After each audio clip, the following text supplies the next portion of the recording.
बिस्मिल्लाहिर्रहमानिर्रहीम। अस्सलाम वालेकुम स्टूडेंट्स। 6.1 हमारी कंप्लीट हुई। अब हम पढ़ेंगे 6.2 एक्सरसाइज। और 6.2 करने के लिए जो मेन टॉपिक हमारा शुरू हो रहा है वो जानते हैं, वो है अरिथमेटिक सीक्वेंस या अरिथमेटिक प्रोग्रेशन।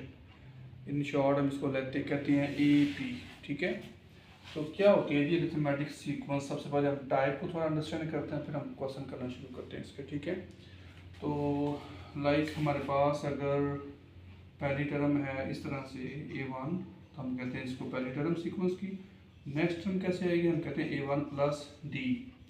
हम इसमें D ऐड कर रहे हैं तो अगली टर्म में हम जा रहे हैं। ठीक है, इसी तरह से हमने तीसरी टर्म में जाना तो हम कहेंगे A1 प्लस 2D। और इसी तरह से प्लस ऑन हम कहेंगे A1 प्लस, और यहाँ पे इसको N-1 और D का नाम हम दे देंगे। ठीक है, यानी कि मेरे कहने का मतलब है इसकी nth टर्म लास्ट वाली जो लिखी हुई है वो A1 प्लस N-1 और D। तो कैसे इसकी टर्म्स बनती गई है, सब में मतलब D इसमें ऐड हो रहा है। तो बेसिकली D यहाँ पे क्या है, D होता है जी कॉमन डिफरेंस। कॉमन डिफरेंस, ठीक है। सो कॉमन डिफरेंस को हम क्या कहते हैं, यहाँ पे D का नाम दे रहे हैं। आई मीन टू से कि A2 माइनस A1 करें तो जो आएगा वो है D। इसी तरह से A3 माइनस A2 करें तो D ही आता है। ठीक है, अगर हमारे पास कोई तरतीब से सीक्वेंस लिखी हुई है A1 ऐसे A1 A2 A3 up to so on, तो मैं कह रहा हूँ कि आप बेशक इसको माइनस कर लें या फिर इसको माइनस कर लें। ठीक है, लेकिन कंसेक्यूटिव दो टर्म्स को माइनस करना है, A2 A1 ऐसे A2 माइनस A1 या फिर A3 माइनस A2। देखिए कंसेक्यूटिव टर्म ये होती है जो साथ साथ होती है, ऐसे नहीं करना कि A3 माइनस A1 कर दे तो बीच में A2 आ रहा है। ठीक है, तो D निकालने के लिए कंसेक्यूटिव दो टर्म्स को आपने माइनस करना है। और इसी तरह से आप इसको जनरलाइज भी कर सकते हैं कि AN minus 1 equal to D। तो ये हमारे पास D मालूम करने का जनरलाइज फार्मूला बन गया। तो AP वो होती है जिसमें कॉमन डिफरेंस सेम होता है। ठीक है, अब हम क्वेश्चन करते हैं। क्वेश्चन करने के लिए हमें कहा गया कि फाइंड द कॉमन डिफरेंस। पहली बात कि कॉमन डिफरेंस क्या होता है वो फाइंड करें। कॉमन डिफरेंस शो करता है कि AP का सवाल है, अरिथमेटिक प्रोग्रेशन अरिथमेटिक सीक्वेंस है। ठीक है, सो कॉमन डिफरेंस, और फिर कहता है write the next two terms of each arithmetic sequence.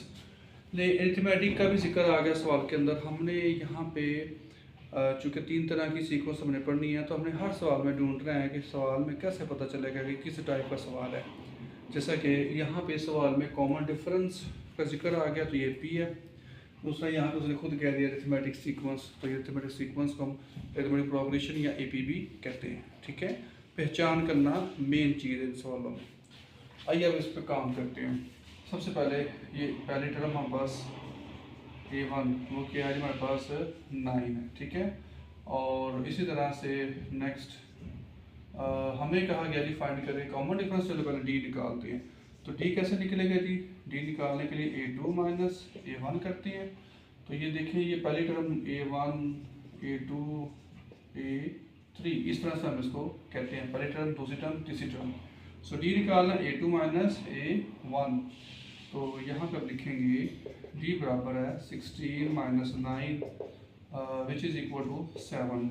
ठीक है, सो D मालूम हो गया 7, इसका आंसर आ गया। हमें इस AP का इस सीक्वेंस की जो कॉमन डिफरेंस है वो मालूम हो गया, that is D equal to 7।